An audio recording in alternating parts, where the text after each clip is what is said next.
Good morning, everybody. We're capping off the first 100-day week with our morning briefing. How does everybody feel? You like the morning briefings? Okay, we do too. That's why we're doing them. It's good to see all of you. I brought a friend out here today who is happy to take your questions, but first, some remarks. At 11 o'clock, President Trump will participate in a National Day of Prayer event where he will invite Americans of all faiths across the country to join him in asking for God's continued blessings over our great country. During the event, the President will sign an executive order establishing a Religious Liberty Commission. Later today, President Trump will travel to the University of Alabama to deliver a commencement address to the graduating class of 2025.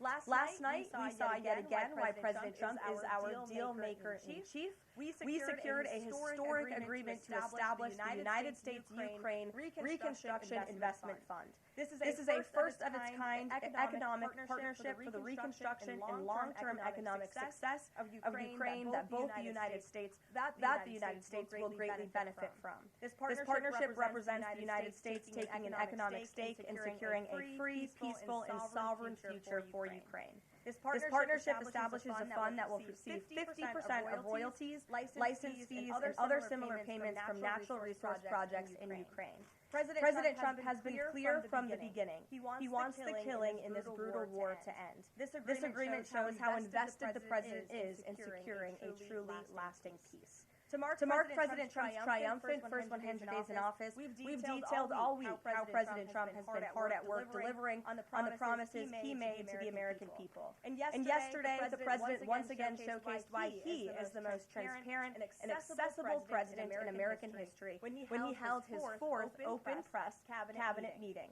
Every cabinet secretary went into great detail, explaining how their respective agencies are making life better for American families and businesses. And then the President allowed all of you to ask questions on anything you wanted afterwards. One of the main reasons President Trump won nearly 80 million votes, swept all 7 battleground states, and received a resounding mandate from the American public is because of the contrast he presented during the campaign and continues to this day.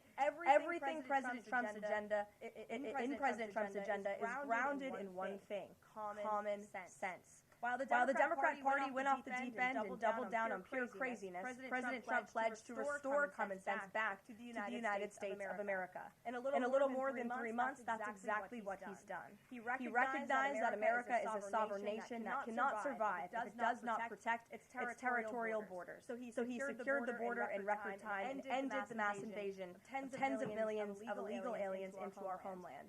President knows his top responsibility is ensuring the safety of the American people, which is why he's arresting violent illegal alien invaders in our communities who threaten our public safety. And it's unacceptable to President Trump to allow rampant waste, fraud, and abuse of Americans' precious tax dollars, which is why the President championed a historic DOGE effort that saved nearly $200 billion already. President Trump knows America is blessed with an abundance of liquid gold below our feet in the form of fossil fuels. So he ended Joe Biden's reckless war on American energy and is restoring American energy dominance to lower costs and strengthen our national security. President Trump believes Americans should be free to drive whatever car they want. So he ended Joe Biden's disastrous EV mandate and promoted true consumer choice. President Trump stood up for the Constitution's promise of colorblind equality before the law, so he terminated radical DEI preferencing in federal contracting and directed federal agencies to relentlessly combat private sector discrimination. DEI seeks to divide and pit Americans against each other based on immutable characteristics. President Trump put an end to it. In President Trump's America, individual dignity, hard work, and excellence are the only things that will determine if you get ahead. President Trump is a proud free speech champion, which is why he ended Joe Biden's trampling of free speech rights and the federal government's censorship of American speech on online platforms. The president believes college students have a right to speak their minds and go to school safely. Again, common sense. So he took bold action to protect Jewish American students from harassment by pro-Hamas radicals on their campuses. And President Trump knows that America's children are our future, and he'll never stop fighting for them. That's why he ended the radical, un-American indoctrination of children by eliminating support for divisive, radical gender ideology and equity ideology, and why the president protected parents' fundamental rights. And lastly, the president believes in fundamental biology. Isn't that something? Which is why he made it the official policy of the United States government that there are only two sexes, male and female. And because men and women are biologically different, Trump ended the unfair, demeaning practice of forcing women to compete against men in sports and having their private spaces invaded. When President Trump promised a complete restoration of America and the revolution of common sense, he meant it. And over the next 100 days, get ready for historic trade deals, budget deals, and peace deals. For more on President Trump's common sense revolution, I will turn it over to our White House Deputy Chief of Staff for Policy, Stephen Miller. Stephen, thanks for coming in today. Thank you, Karoline. Great to be up here with you, and great to see so many familiar faces I've had a chance to get to know over a number of years as we gather this morning to continue our celebration of President Trump's unprecedented and historic first 100 days in office, what are without doubt the greatest 100 days to begin any American presidency in the history of this nation. This week you've heard about the historic actions President Trump has taken to secure our homeland, to secure our sovereignty, to secure our economy and our supply chains and our industrial base. Today you're also going to hear from me about what President Trump has done to secure our values, our culture, and our way of life from the unwavering assault from the radical left and the communists and the Democrat Party.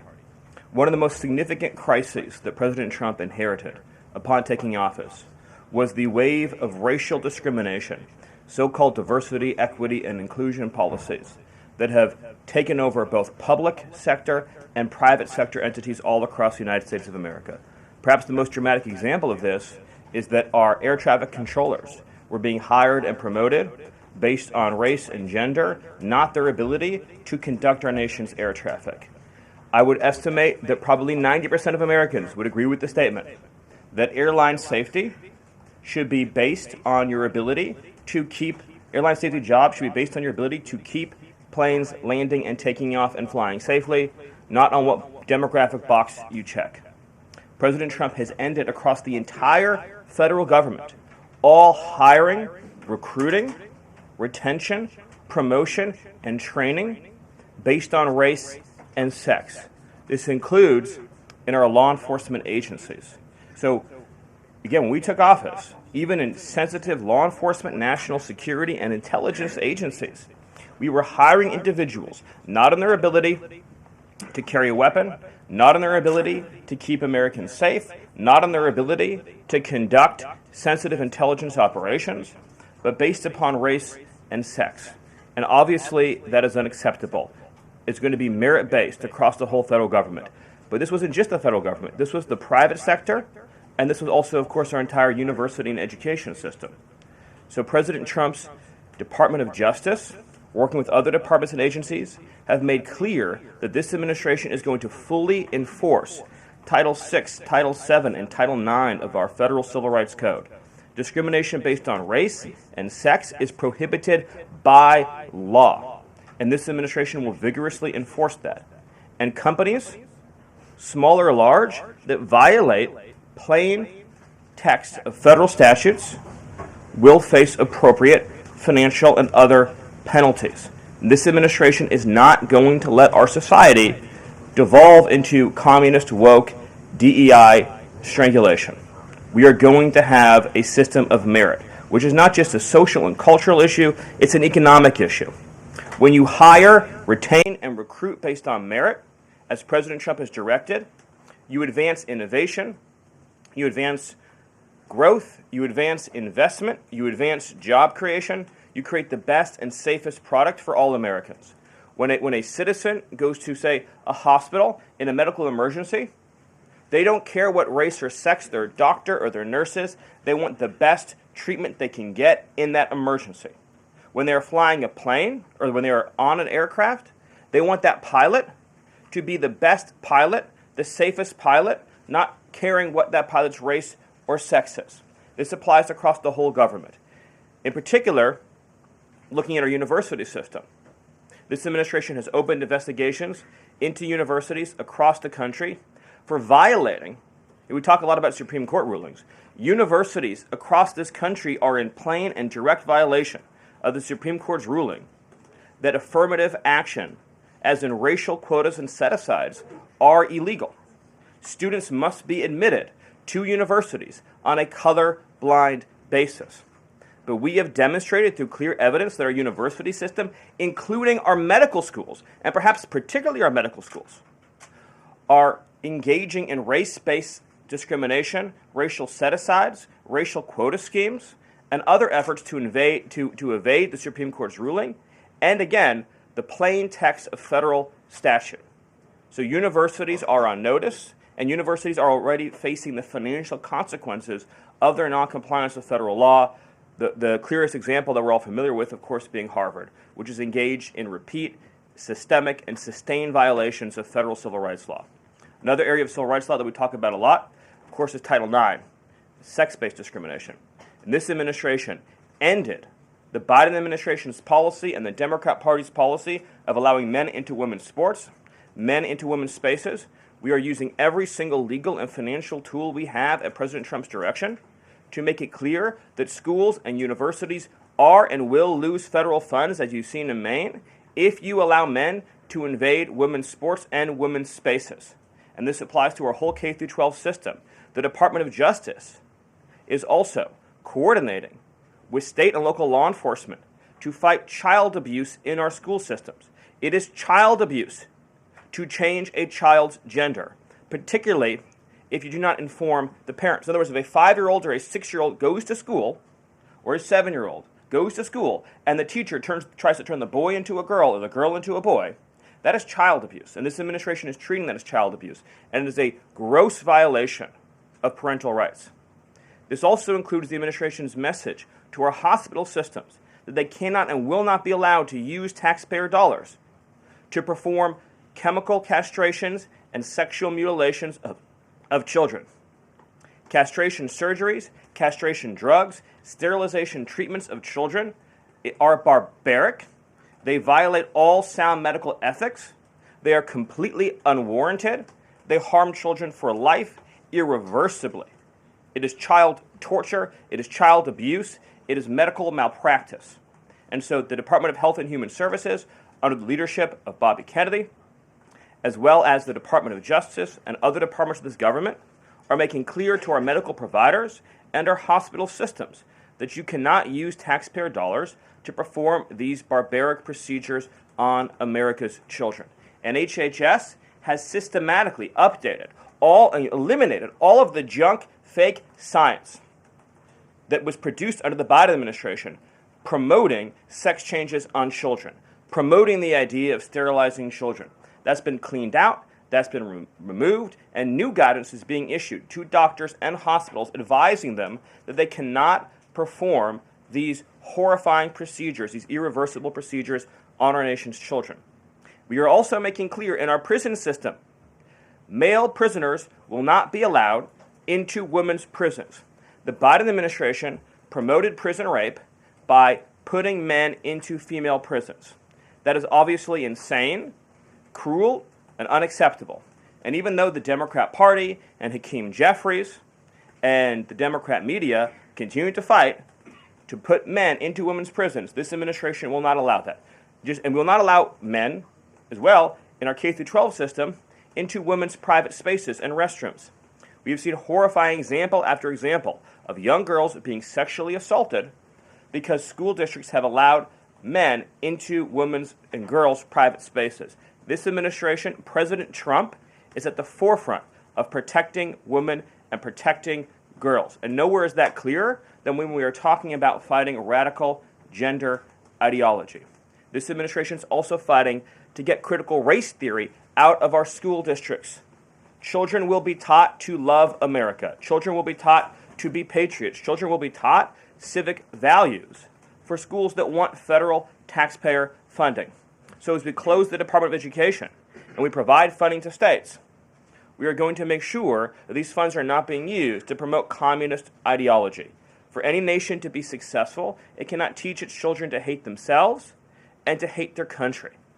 So these are a few of the areas in which President Trump has fought the cancerous communist woke culture that was destroying this country, where we were led to believe that men were women, that women were men, that racial discrimination was good, that merit was bad, and that safety and physical security mattered less than the feelings of liberal ideologues.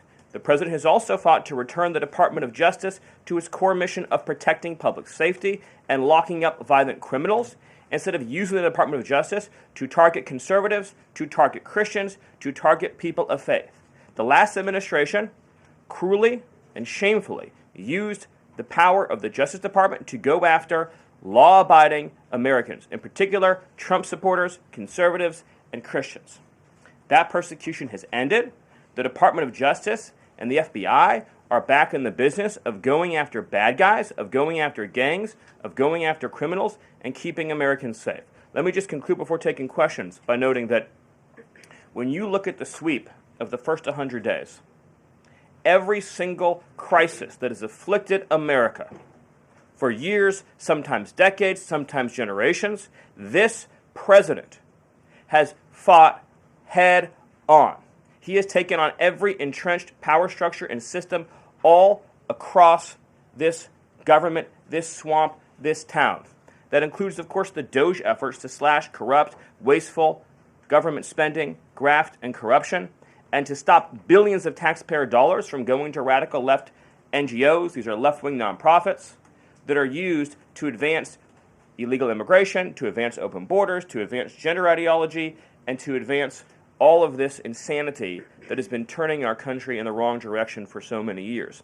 President Trump took head on the trade crisis afflicting this country with the destruction of our manufacturing and industrial base, the shameful betrayal of the American worker by Joe Biden and the globalists that sent all of our supply chains overseas. He took head on the catastrophe of mass, unlimited, illegal immigration that was turning us into a failed third world state, and achieved the lowest level of illegal immigration in recorded history without even a close second.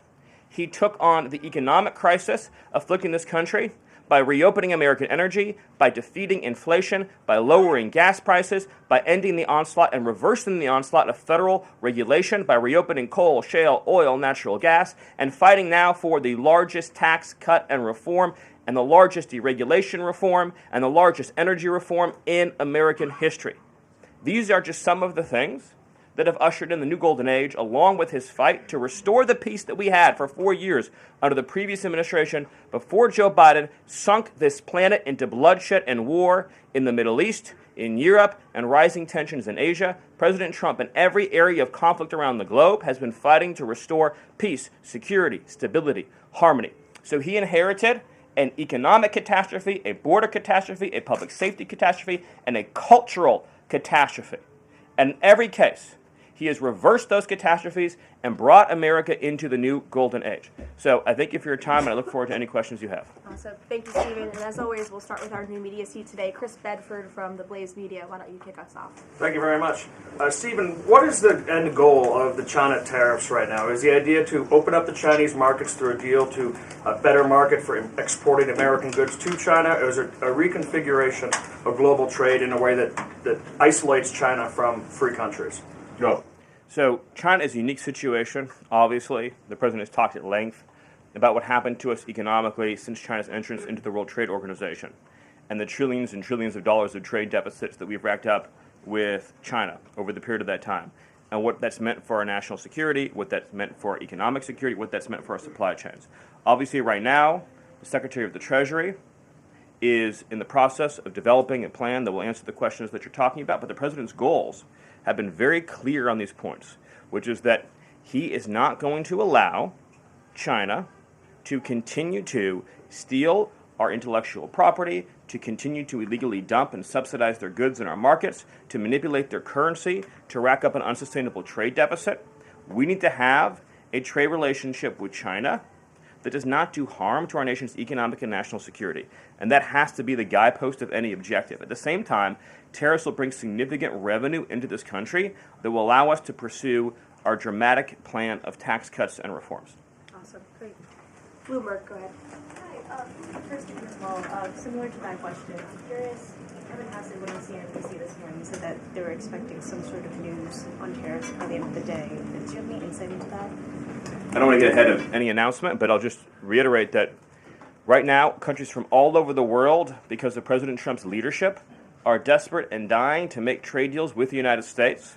We're going to evaluate each of those deals, and President Trump is personally involved in making sure that these negotiations serve only one interest, which is the interest of the United States of America, and we'll end up with a deal in these cases where, yes, the other countries, obviously, will have their own demands and their own interests, but nothing will go into effect that doesn't serve the interests of America and the American people.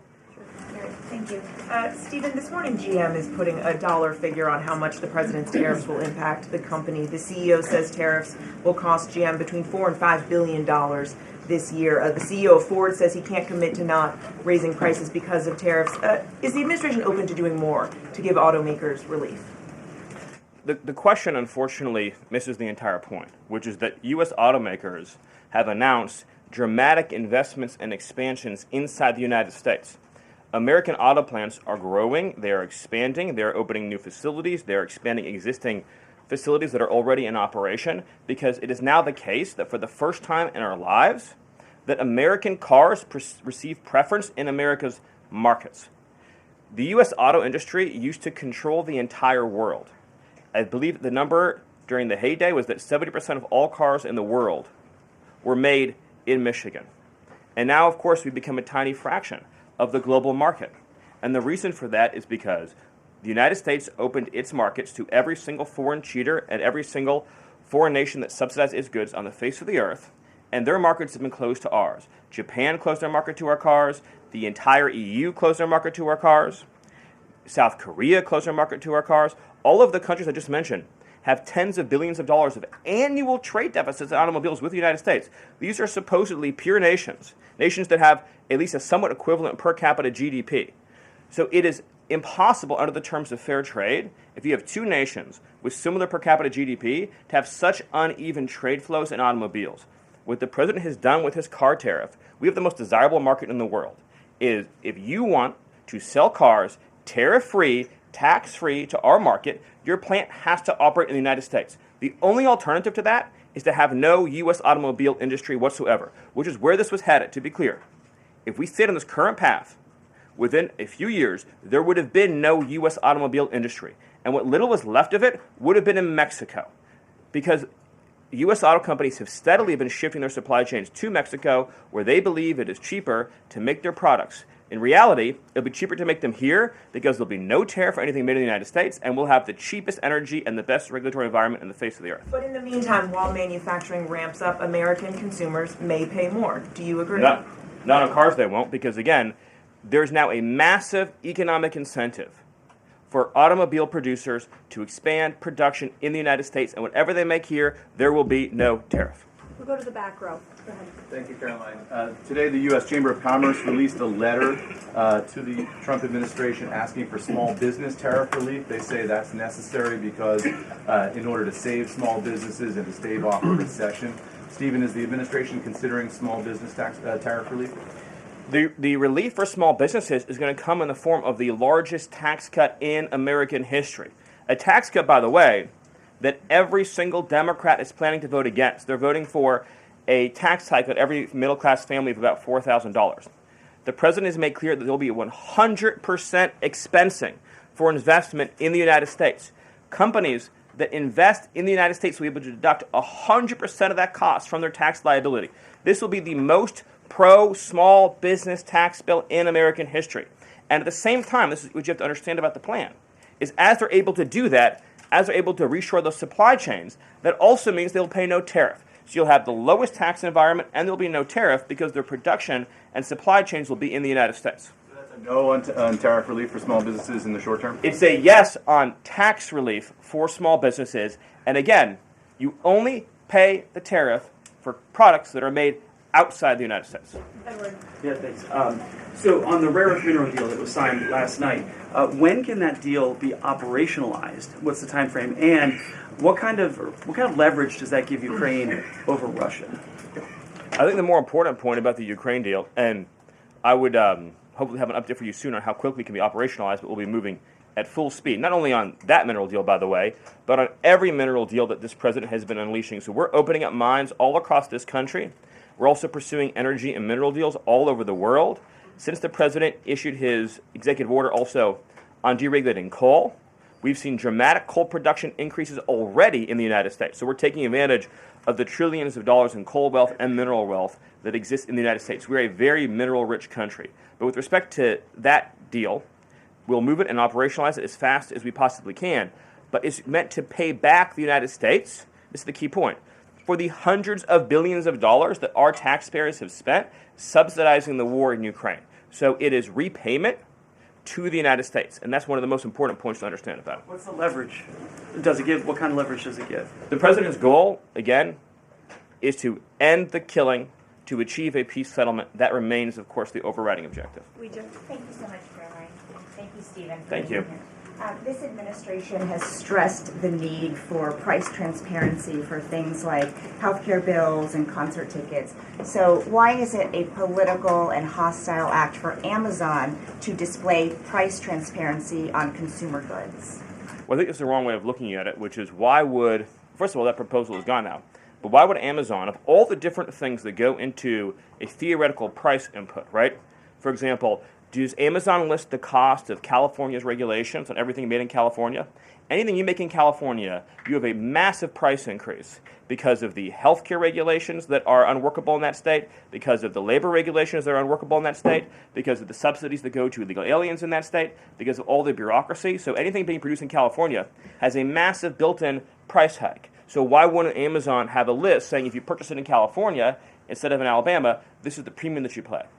That you pay. This was a clear attempt by whoever proposed it originally, I don't know, because Amazon says they were never going to do it, to try to undermine our trade negotiations with China.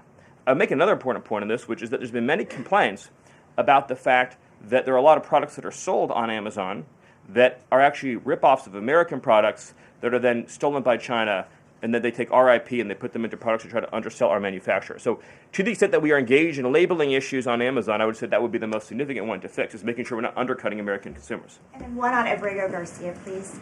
The administration is reportedly inquiring about his return. Is that to check a box for compliance, or does President Trump want him back on U.S. soil, or both? So, as Secretary Rubio said yesterday in the cabinet meeting, this administration is not going to publicly discuss the inside details of our foreign policy and negotiations with a foreign country. And in particular, we are not going to allow a district court judge to try to become the Secretary of State. Secretary Rubio is the one who, under his leadership and direction at the State Department, is managing the day-to-day relationship with El Salvador. Let's just take a moment, number one, to express our gratitude to El Salvador for agreeing to take some of the most dangerous terrorists off of America's streets and to put them into a safe environment where they cannot continue to engage in acts of terrorism or coordination with the Maduro regime. You may have seen recently an FBI assessment that was unclassified that said that the Maduro regime is using and planning to use trained Nicaragua terrorists to carry out assassination plots on American soil. Now, very few in this room covered that. I'll let you all ask yourselves why you didn't cover it and why your editors didn't assign that story to you. Something I think you should think about on your own. But this is a earth-shattering piece of news. The Biden administration imported a terrorist army that our own FBI assesses is planning assassination strikes on American soil against critics of the Maduro regime. Those are the terrorists that President Trump is finding and apprehending that our Democrat judges and Democrat activists are trying to keep on U.S. soil. Trained Nicaragua has the same legal status as Al-Qaeda and ISIS. MS-13 has the same legal status as Al-Qaeda and ISIS. These are foreign terrorists operating on our soil. And our gratitude to El Salvador for agreeing to take custody of these terrorists is immense. With respect to the case that you mentioned, there's now even been more evidence that has been made public of this person's violent, repeated threats and assaults against his spouse, someone who had repeated, documented human trafficking and human smuggling offenses, somebody that has extensively documented membership in MS-13, a terrorist organization, and of course he had MS-13 tattooed on his knuckles. This is a person that was a clear and present danger to the safety of the American people.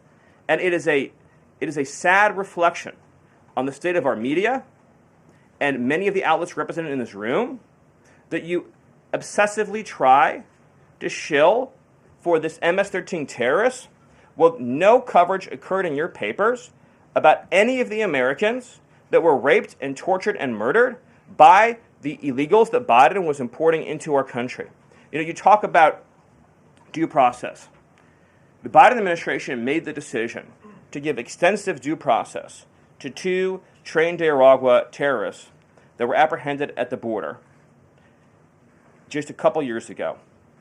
They were 2 gentlemen. They were from Venezuela. They were members of trained Nicaragua. The Biden administration Border Patrol apprehended them and made the decision to provide them with extensive due process, put them onto a program known as supervised release, and put them on ankle monitors so that they could go through a lengthy legal, judicial determination as to whether these legal aliens who had just set foot on U.S. soil might want to live in the United States for the rest of their lives. What was the result of that decision? What was the result of that choice that was made? Those 2 men kidnapped a young girl named Jocelyn Ungary from her family.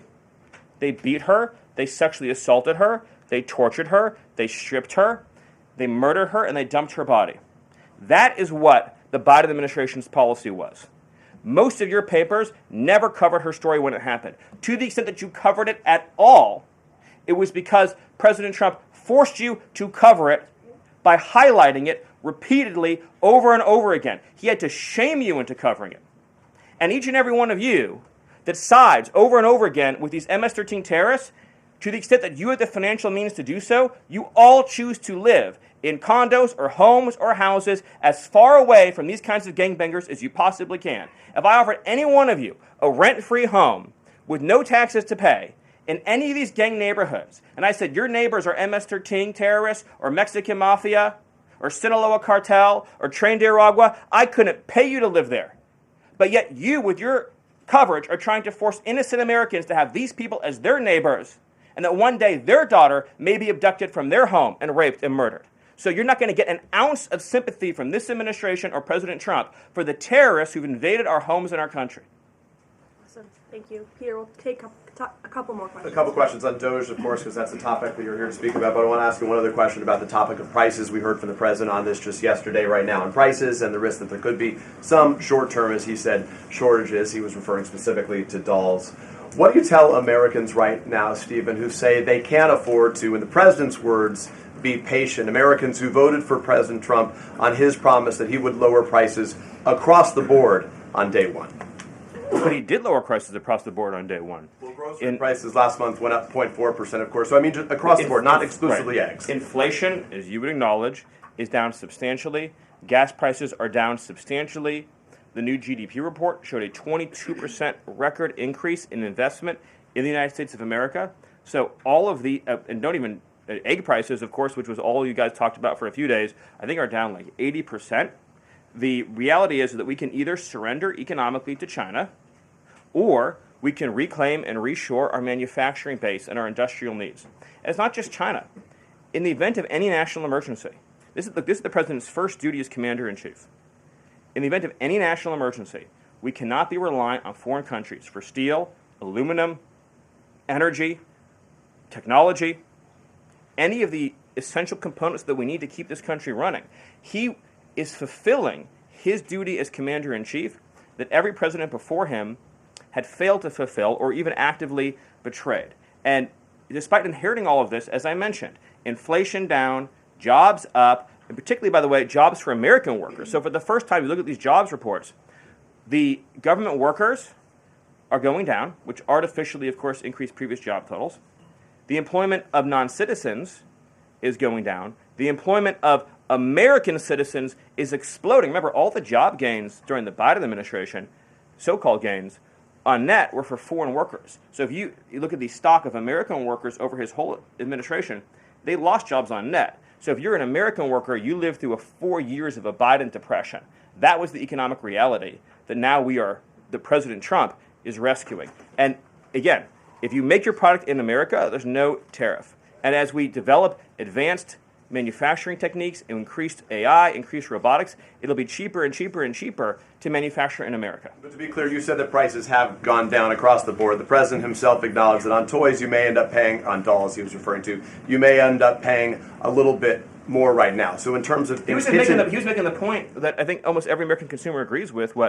If they had a choice between and I'm a parent of young children, you had a choice between a doll from China that might have, say, lead paint in it, that is not as well constructed as a doll made in America that has a higher environmental and regulatory standard and that is made to a higher degree of quality. And those two products are both on Amazon, that yes, you probably would be willing to pay more for a better made American product, but here's the key point. With the tax cuts, the regulation cuts, the energy price decrease, and everything else that President Trump is doing to unleash this era of American prosperity and prevent the road we were on to get off that road of financial ruin and doom, means that it will be cheaper than ever to make and manufacture in America. I think that answers your question. So I'm going to follow one more. Stephen, can I just... Caroline, can I ask the Doge question? Can I ask about Doge? I'm so interested this morning. Peter, we just gave you 2 questions. Brian, go ahead. But I'll wait. Thank you. Last night, Kamala Harris delivered her first major speech after losing the election. She attacked Trump personally, attacked the policies. Any comment from the White House on that?